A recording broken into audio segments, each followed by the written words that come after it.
The night stretched long and brittle across the savannah, its stillness cracked only by the hum of insects and the soft rustle of dry grass. The moon hung low, swollen, tired, painting the plains in the color of old bones. For the first time in her life, the hyena did not laugh. She stood alone beside what used to be a waterhole, now just a dark pit of mud and flies. The air was dry, carrying the ghost of a smell she used to know. Blood, life, something worth chasing. Now there was only dust. Once this place had been loud. The hunts had ended here. The laughter, the fights, the tearing of flesh beneath a pale sky. But her pack was gone. The lions came first, then the drought, then hunger. The ground had swallowed every echo she'd ever known. She sniffed the air. Nothing. No carrion. No wind. Even the stars seemed reluctant to move. Her reflection shimmered faintly in the shallow mud, distorted, half-formed. She watched it for a long time. It didn't look like her anymore. Her fur was patchy, her ribs sharp, her face drawn thin. A survivor in a place that no longer wanted survivors. She tilted her head and tried to make a sound. Not a call, not a laugh. Something smaller. A noise to prove the world still had room for her voice. It came out broken, rough, more breath than sound. The noise hung in the air for a heartbeat, then died. The silence that followed was worse than hunger. She looked around sharply as if someone might have heard an enemy, a ghost, a memory. But there was nothing. Not even an echo. The night had heard her and chosen not to respond. She turned away from the waterhole and began to walk. Her paws stirred the dust, her shadow stretching long across the cracked earth. Somewhere in the distance, a jackal barked. One note, uncertain, quickly swallowed by the vastness of the dark. The hyena paused. The sound should have made her laugh once. It didn't now. It only reminded her how small sound had become in this place. She lowered her head and kept walking. Behind her, the last ripple in the muddy water stilled, erasing her reflection completely. And though the night had heard her voice, the first true sound in many moons, it pretended not to notice, because even silence, once broken, must learn how to keep its lie. The sun rose without warmth. It was a pale disk behind a veil of dust, spreading a light that didn't reach the ground. The savannah shimmered, not from heat, but from exhaustion. Even the horizon seemed unsure whether it wanted to stay. The hyena had walked through the night, her paws raw and her tongue thick with thirst. She followed no trail, only the faintest hint of something in the air. The dry metallic whisper of old bones, not fresh, not even edible, just something that wasn't empty. By midday, she found them. A rib cage, half buried in sand. The bones were bleached white, polished smooth by the wind. A skull nearby, long split down the middle, teeth scattered like seeds. Whatever it had been, antelope, zebra, maybe buffalo, it had belonged to a time when the earth still remembered sound. The hyena sat down beside it, breathing hard. Her tail twitched once, then went still. She stared at the bones for a long time. They didn't scare her. They didn't comfort her either. They simply existed, the way she did, stripped of meaning but stubbornly present. A gust of wind rolled through the valley. It carried sand, the faint smell of iron, and a low, whispering tone as it passed through the hollow bones. The sound was small, almost like a sigh, or the echo of something once alive. She lifted her head, her ears turned toward it. For a moment, she could almost believe it was a voice. She barked once, sharp, harsh, defiant. The sound struck the air, bounced against the rocks, and died halfway across the plain. The wind paused, uncertain, then fell quiet again. She waited for an answer. There wasn't one. Her stomach growled, a thin, ugly noise that seemed too loud. She looked down at the bones again and nudged one with her paw. It rolled, slow and clumsy, before settling against a rock. She sniffed it. It smelled of dust and time. The wind came again, harder this time, spinning the smaller bones, making them rattle against each other like brittle laughter. The hyena flinched. The sound faded, and with it came something stranger. Memory. She remembered her pack.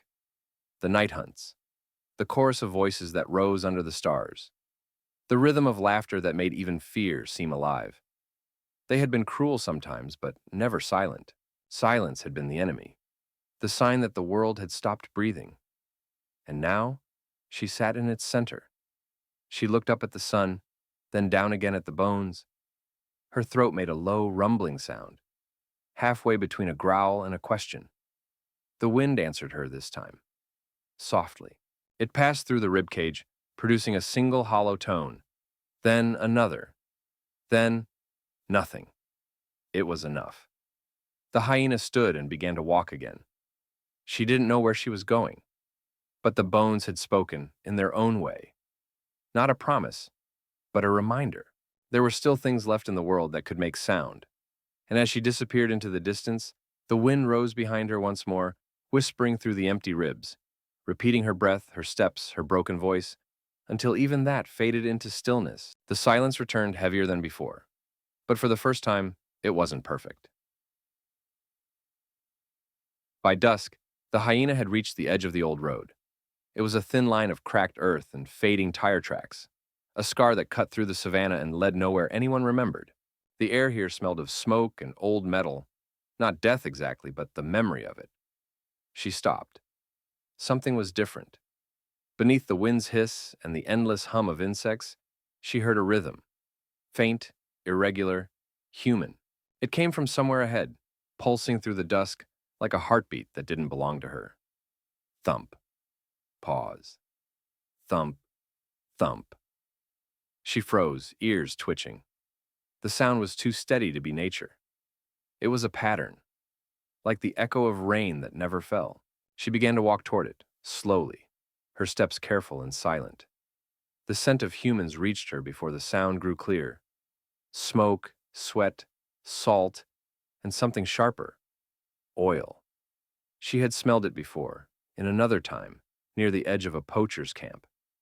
But this was different. This was smaller, lonelier. At the bend of the road, she saw him. A man sat on a broken crate beside the ruins of a truck. His back was bent, his hands busy over a stretched piece of leather tied to an old drum.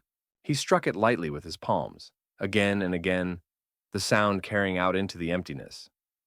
Thump, thump, thump. Pause. He didn't notice her at first. His eyes were closed, his head bowed, as if he were listening to something far away. The rhythm wasn't joyful or wild. It was slow, almost mournful, the kind of beat that fills silence instead of breaking it. The hyena crouched in the tall grass, watching. Her breath was low, steady. The sound of the drum felt strange in her chest, as if her heart was trying to follow its rhythm. When the man stopped to rest his hands, the silence rushed back in, sudden and complete. He looked up, startled, as though realizing how loud quiet had become. His eyes swept the horizon, tired, searching, and then he saw her. For a long moment, neither of them moved. The man didn't reach for a weapon. He didn't shout. He simply looked at her with an expression that wasn't fear. It was recognition, the kind one gives to another survivor. "You're alone too," he said softly. His voice carried easily in the still air. The hyena didn't understand his words, but she understood the tone. It was the same sound her pack used to make before the hunt. Not command, not laughter, but something older. He lifted one hand and struck the drum once more. Thump. The hyena tilted her head. He smiled faintly, then struck it again, slower this time. Thump. Her ears flicked, her tail moved once. The man kept the rhythm, patient, unafraid. After a while, the hyena made a noise of her own. It wasn't a laugh. It was low, almost a growl, rough from disuse. The sound mingled with the beat, fitting into the spaces between his strikes. The man stopped, listening. His eyes softened. "There," he whispered. "You remember." The hyena stepped closer. The drumbeat started again, steady and quiet, echoing over the savannah until the night itself seemed to lean in to listen. For the first time in many moons, sound existed between living things. It was uneven, imperfect, but alive. The wind passed through the grass, carrying the rhythm farther than either of them could follow, and somewhere in the dark, the silence began to break apart. Night returned like a slow tide, stretching its black skin across the savannah. The stars trembled faintly, their light dulled by drifting dust. The wind had gone quiet again, but the silence now felt different, thin, fragile, as though it were waiting to be broken. The man built a small fire beside the ruined truck. The wood hissed and spat as it burned, the smoke rising straight up into the air before bending toward the east. The flame gave off little heat, but its light painted everything around it. The cracked metal, the dry grass, the hollow drum, with an amber that looked almost human. The hyena sat at the edge of the glow. Her body was low to the ground, tail tucked, but her eyes never left the man. Each flicker of flame reflected inside them, two small, steady suns. He worked quietly, setting an old tin can over the fire. The smell of boiling water drifted through the air. Nothing sweet or rich, just warmth trying to exist. He spoke once, without looking at her. "You're not the first to come close," he said softly, "but you're the first that stayed." The hyena tilted her head. The sound of his voice wasn't sharp. It rolled like the river used to, slow, uncertain, patient. The man took the drum again and tapped it once. A low sound, then another. Then he stopped. "Used to play for the camps," he said. "Back when there were people here. Back when the nights were never quiet." He looked out toward the plains, where the firelight ended. "Silence isn't peace," he murmured. "It's just what's left after the noise dies." The hyena shifted closer to the warmth, cautious but curious, her paws pressed into the dirt, her nose twitching at the smell of smoke and ash. She didn't understand his words, but she recognized the sound beneath them: loneliness. It was the same sound that followed her through every empty mile of the savannah. For a long time they stayed that way: the man, the hyena, and the fire that refused to spread its warmth. At some point, the man stopped talking. He simply watched the flame, eyes half closed, lost in something that wasn't memory and wasn't dream. Then, the wind changed. It came softly at first, brushing through the grass like something testing the edges of the world. The fire wavered. The hyena's ears twitched. Somewhere far away, something moved, slow and deliberate. The man looked up. His hand rested on the drum. "You feel it too?" he asked, though he knew she couldn't answer. The hyena rose to her feet. Her head turned toward the darkness beyond the road. Her body stiffened, not in fear, but recognition. The silence that followed wasn't empty. It was listening. The man stood, staring into the black. "Oh, whatever's out there," he said. "It's not looking for me." He knelt and poured the boiling water onto the fire. The flames hissed, shrinking, then died. Only smoke remained, curling pale against the night. The hyena stepped closer, until they stood side by side, at the edge of what little light was left. The man reached out a hand, not to touch her, but to let her see that he wouldn't run. She stared at it for a long time, then looked past him, toward the moving dark. Something old was crossing the savannah. A change in the air, a pulse in the ground. The night, once indifferent, had begun to stir again. The man exhaled. "It's coming," he said. The hyena didn't growl, didn't flinch. She only listened. And when the first low sound came from the distance, not laughter, not thunder, but something in between, they both understood that the silence they'd found wasn't theirs to keep. The sound came again, low, uneven, dragging itself across the plains, like breath through broken teeth.